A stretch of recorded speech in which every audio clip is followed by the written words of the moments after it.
3장에서 유행병의 뿌리. 미국인은 이제 과학이 거의 모든 것을 해결한다고 믿게 되었다. 루이스 미국 의학협회 회장 오르.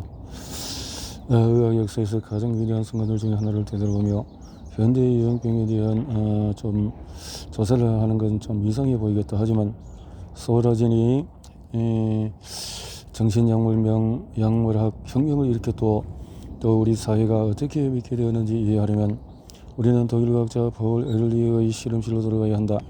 그는 감염병을 쏘기 위해서는 마법의 탄환이 발견 가능하다는 개념의 창시자였다.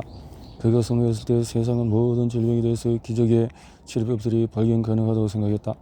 1854년 동프로이센에서 태어난 에를리히는 아달린 염료를 생물학적인 염색으로 사용하는 방법을 연구하는 과학자로 초기를 보냈다. 그와 동료들은 직물 산업에서 천에 색을 입히는 염료가 다른 장기와 조직의 세포를 염색하는 선택적인 친화력을 가진다는 사실을 발견했다. 메틸블루는 어떤 세포를 염색하고 메틸레드는 또 어떤 종류의 세포를 염색한다. 이 특수성을 설명하기 위해서 에를리히는 세포가 주변 환경으로 돌출되는 분자를 가지며 화학 염료가 이러한 구조에 맞는다는 가설을 세웠다. 그는 이것을 소형체라고 부른다. 은유적으로 모든 종류의 세포는 각기 다른 자원세를 갖고 있다.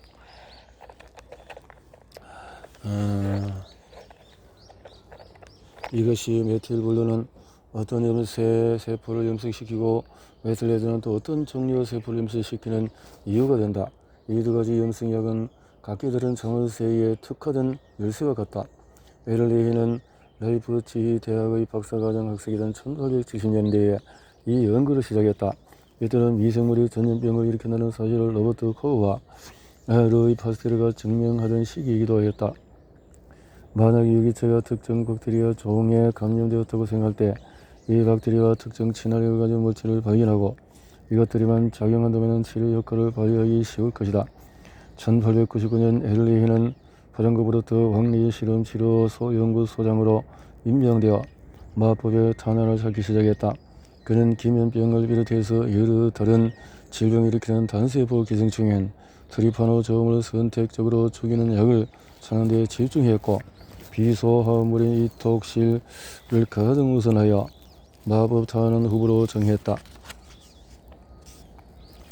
그가 조작해야 할 화학물질이었다. 그는 체계적으로 수백 개의 아톡실 유도체를 만들어냈고 트리파노소저음에 대해서 몇 번이고 실험했지만 실패를 거듭했다.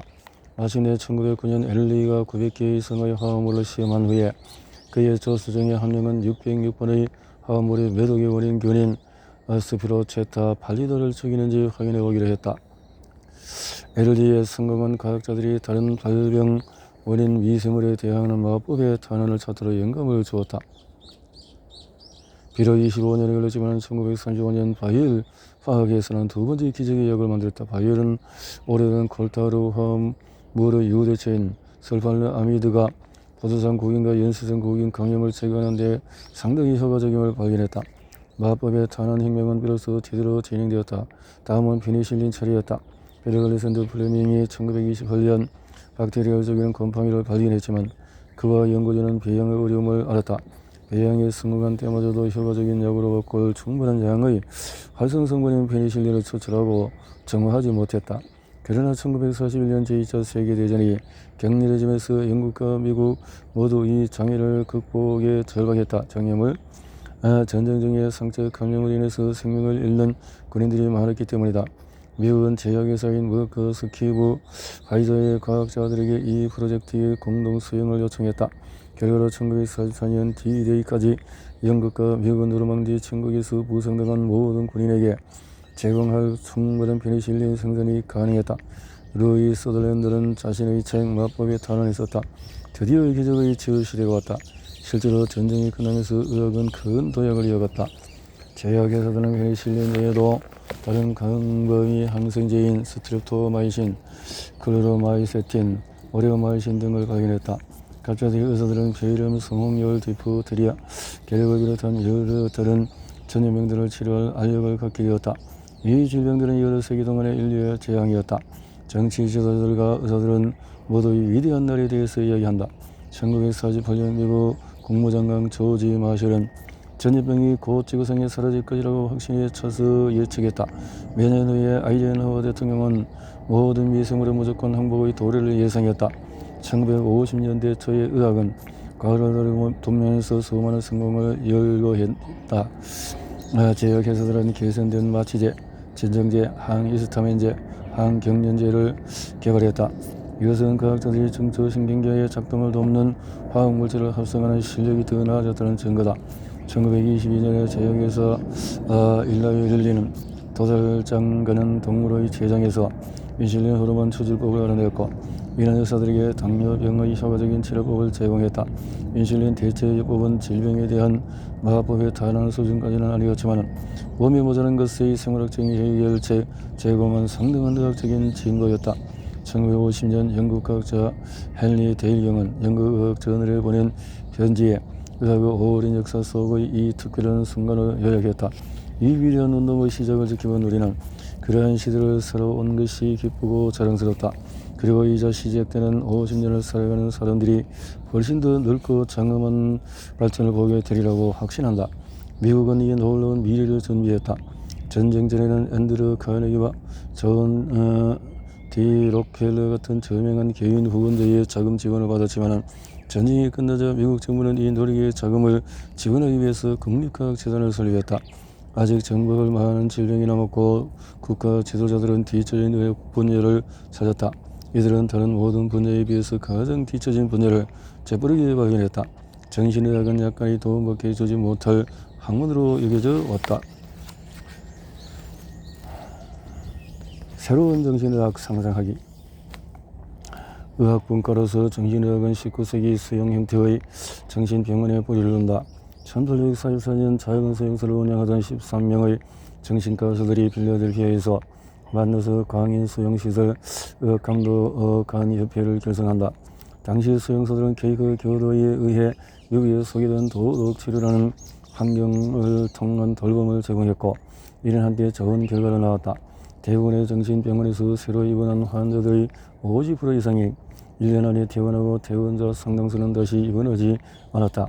19세기에 이루어진 매사추세츠 우스터 주립 정신병원 입원 치료에 장기 연구에서 환자 985명 중에서 58%는 다시 입원하지 않고 남은 생애 동안에 잘 진행을 발견했다.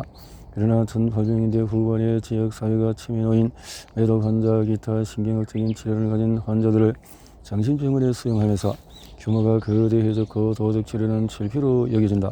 1892년 회의에서 수용시설 감독관들은 도덕 치료를 뒤로하고 신체적인 치료를 활용하겠다고 밝힌다. 이 성명은 정신의학의 새로운 시대적인 혁명이었다. 아주 짧은 시간 안에 그들은 이런 종류의 수많은 치료들의 이점을 발표하기 시작한다. 고압 샤워와 장기간의 목욕을 포함한 다양한 물치료가 도움이 된다고 보고한다. 한 정신병원에서는 양의 갑상선 추출물 주사가 50%의 치료를 보인다고 보고한다. 다른 의사는 금속 겸 말의 혈청, 심지어 비서를 주관해 주사하면 감기 어린 마음을 맑게 해준다고 발표했다. 뉴저지 트렌턴 주립병원의 헨리 코튼 원장은 1916년에 환자들의 치아를 뽑아 정신 이상을 치료했다고 보고한다. 이 치료는 혼수 치료요법과 마찬가지로 효과적이라고도 언급했다. 이 모든 신체요법의 초기 보고들은 큰 성공을 거둔 듯 했으나 시간이 지나면서 결국 전부 무혐의 밝혀진다. 1930년대 후반과 40년대 초 수용시설의 정신과 의사들은 뇌에 직접 작용하는 세 가지 치료법을 수용했다. 원래는 초기에는 그것들을 기적의 치료라고 보도했다. 저번에는 인슐린 혼수 치료였고, 환자들은 고용량의 인슐린을 맞아서 저혈당 혼수 상태에 빠졌고, 호다당 주사로 다시 깨어날 때에 뉴욕 타임스 설명에 따르면 뇌 단락 회로가 사라지고 정상 회로가 다시 복원되면서 온전함과 현실 감각을 되찾게 된다. 그 다음은 경련요법이다. 메트라졸이라는 독성분 또는 전기 충격이 환자의 경련 발작을 유도하는 데 쓰였다. 이후에 환자가 깨어날 때 정신병적인 생각에서 벗어나 영혼의 행복을 경험한다고 수용시설의 정신과 의사들은 말했다. 마지막 획기적인 치료법은 전두엽 절제술이다. 수술을 통해서 전두엽의 파괴는 분명 즉각적인 치유를 만들어냈다. 뉴욕 타임스는 다음같이 설명한다. 이 영혼의 수술은 몇 시간 안에 야생 동물 같은 존재를 점잖은 생명체로 바꾸어 놓는다. 주요 신문과 하퍼스, 리더스 다이제스트, 세터데이 이브닝 포스터 같은 잡지에서 정기적으로 이 같은 글들이 실리면서 대중은 정신의학이 정신질환 치료에 크게 진보한다고 믿을 만했다. 하지만 그 후에 2차 세계대전 여파로 사람들은 엄청난 공포와 불신이 퍼지는 매우 다른 현실에 직면해야 했다. 그 당시 42만 5천 명이 미국 정신병원에 갇혀 지냈다. 처음에는 라이프 잡지가, 다음에는 저널리스트 알버트 도이치가 저서에서 노후한 수용시설을 사진으로 보게 하였다. 벌거벗은 남자들이 썰렁한 방에 모여서 자기 위의 삶을 속에 뒹굴도록 내버려졌다. 허름한 윗옷을 입은 멤버의 여성들이 나무 벤치에 끈으로 묶인 채 절비했다. 환자들은 아주 번비는 병동의 낡은 간이 침대에서 잠잤기에 밖으로 벗어나려면 침대의 발제비로 올라가야 했다. 이러한 간격은 극심한 방치와 큰 고통을 전했다. 마침내 도이치는 참기 어려운 위기를 향한다. 마이베리아 병동 몇 곳을 지나갈 때 나는 별정과 부현 발대의 나치 강제 수용소를 떠올렸다. 나는 소떼처럼 떼지어 다니며 제대로 치료받지 못하는 벌거벗은 사람들이 우글거리는 건물에 들어갔다. 메스꺼운 악취가 진동해서 그 자체가 어떤 실체는 존재같이 보였다. 나는 환자들 수백 명이 물새는 지붕 아래 곰팡이가 쓸고 쓸거난 벽에 둘러싸여 의자조차 없어서 낡은 바닥에 널브러진 것을 보았다.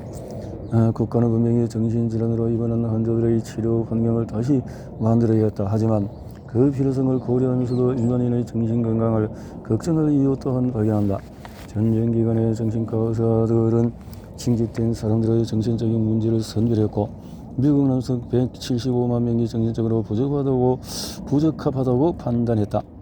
상당수 병력 부적합자들이 징병을 취하느라고 정신질환을 가장했을 가능성도 짐작되지만 1175만이라는 엄청난 숫자는 사회 문제임을 암시한다.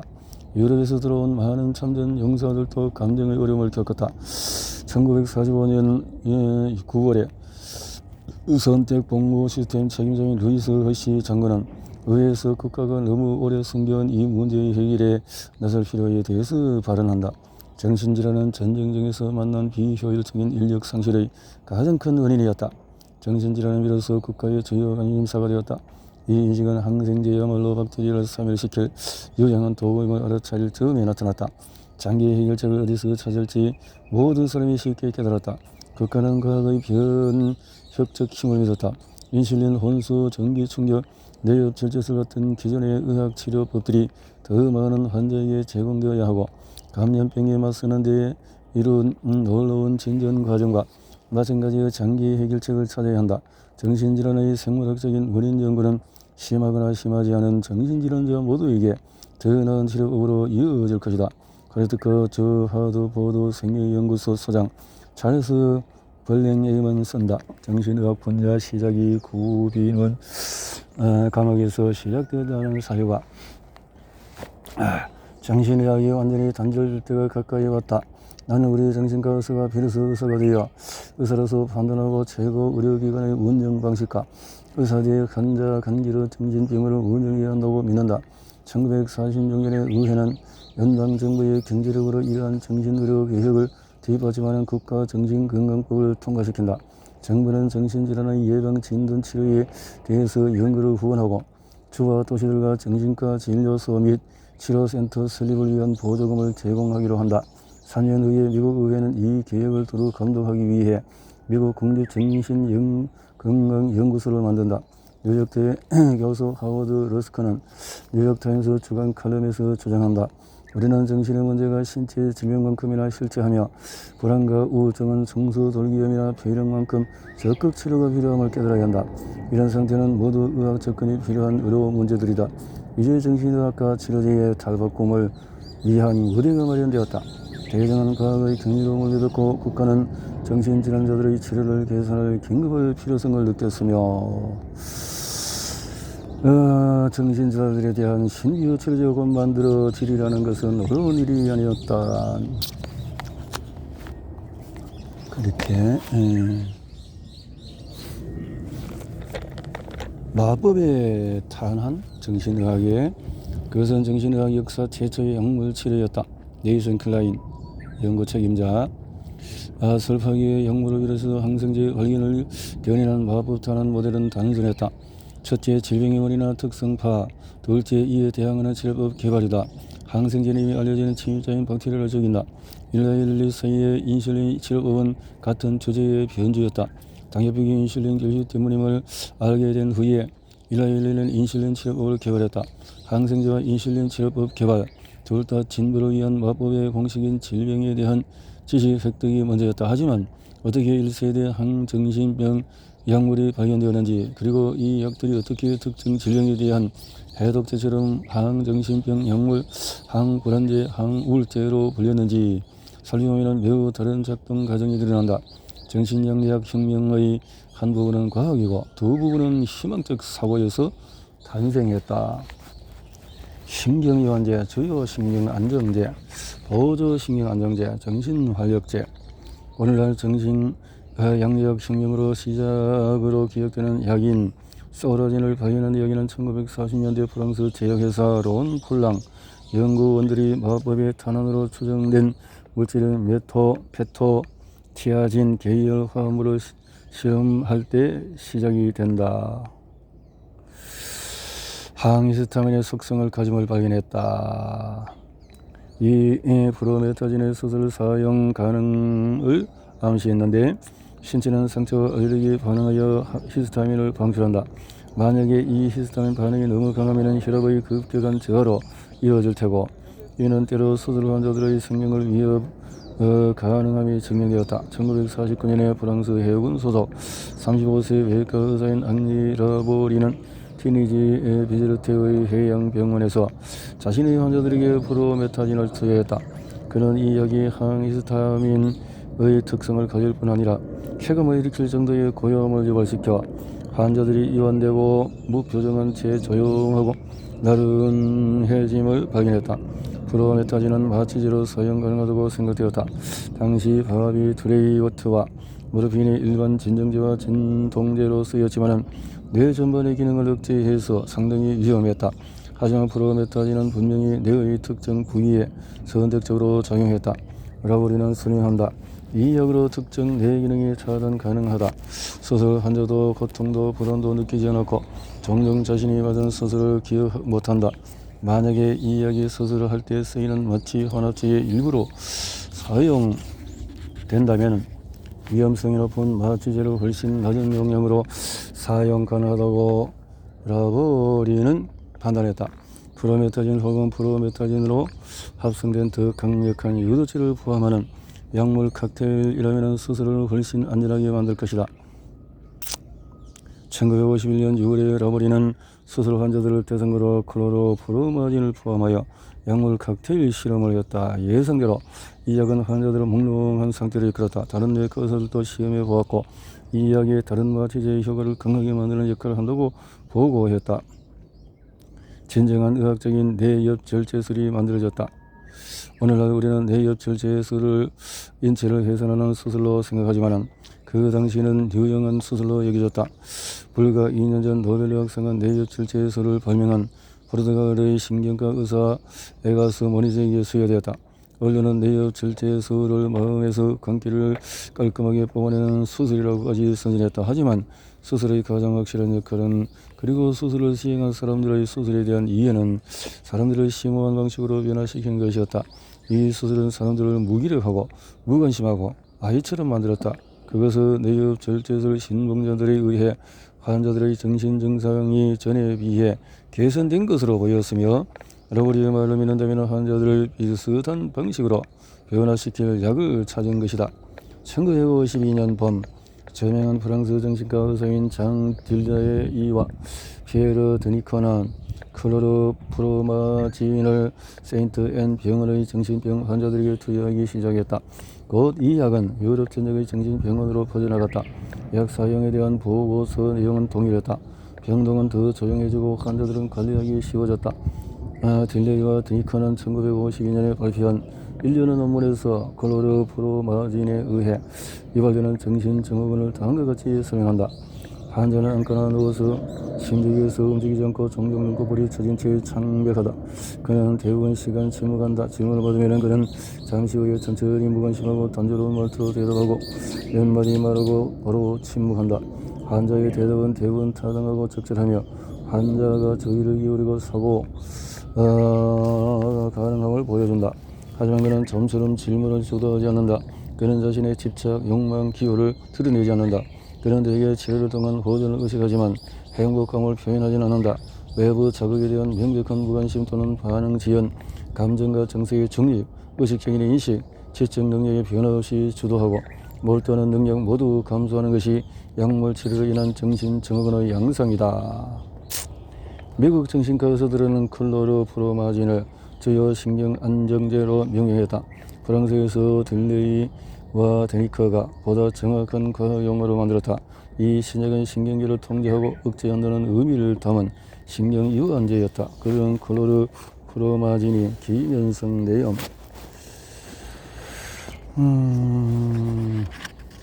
환자에게 나타나는 이상 양상을 유발한다고 결론지었다. 데니커는 말한다. 실제로 신약을 통해서 실제로 내염 수행을 일으키는 것이 가능할 것이다.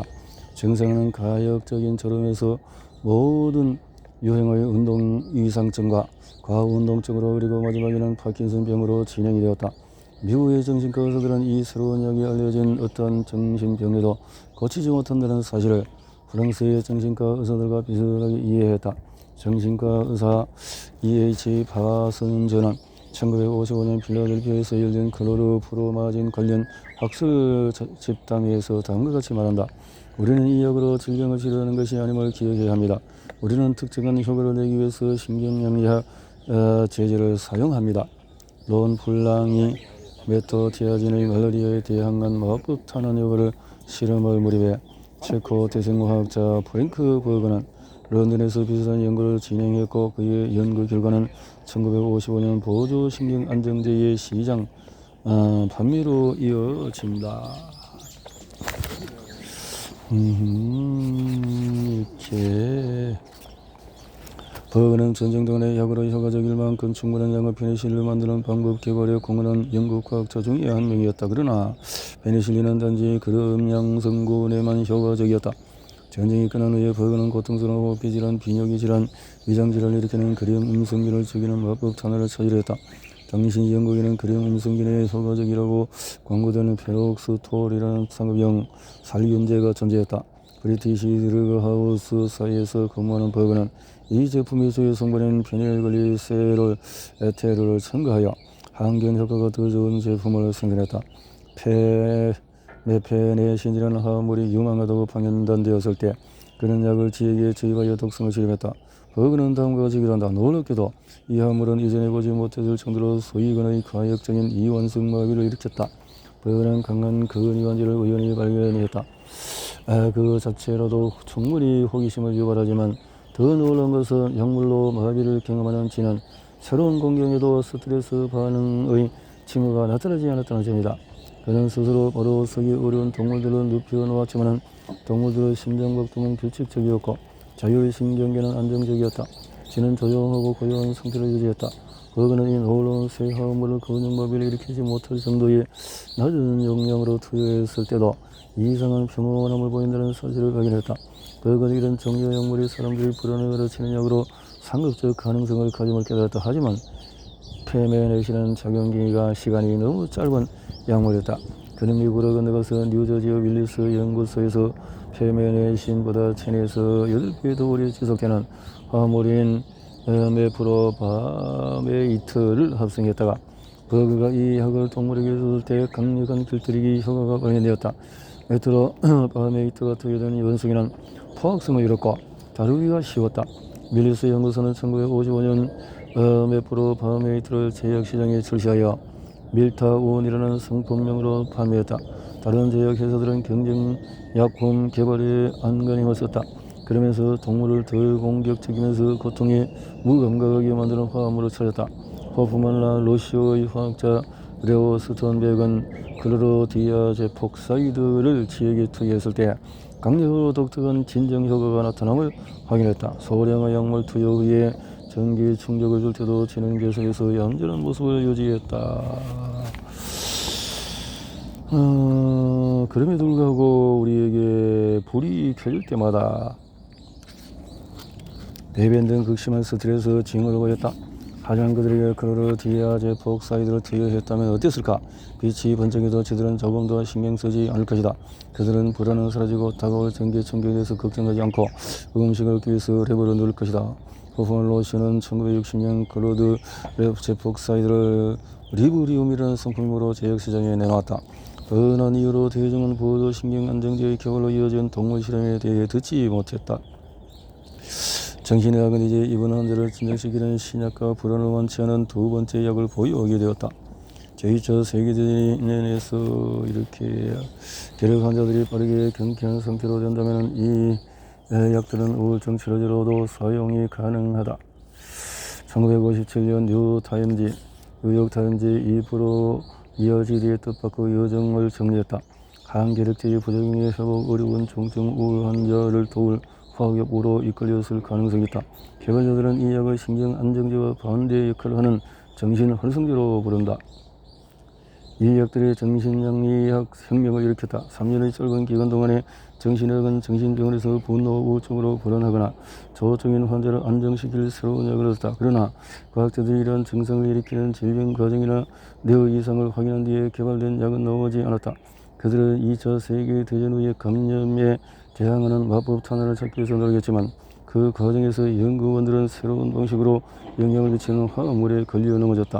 클로로프로마진, 메프로바메이트, 클로르디아 제폭사이드 동물 실험은 이 약들이 정상 신체와 정서 반응을 급격히 억제하지만 의식을 잃게 하지는 않음을 보여주었다.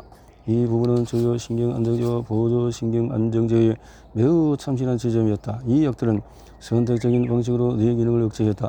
이 프로나아지드가 어쨌든 뇌를 활성시키는 듯이 보이지만은 어떤 방식으로 작용하는지는 불분명했다. 하지만 뉴욕타임스가 지적했던 이 프로니아지드의 기분을 고정시키는 성질은 항결핵제의 부작용으로 적절하게 간주되었다. 항결핵제의 부작용.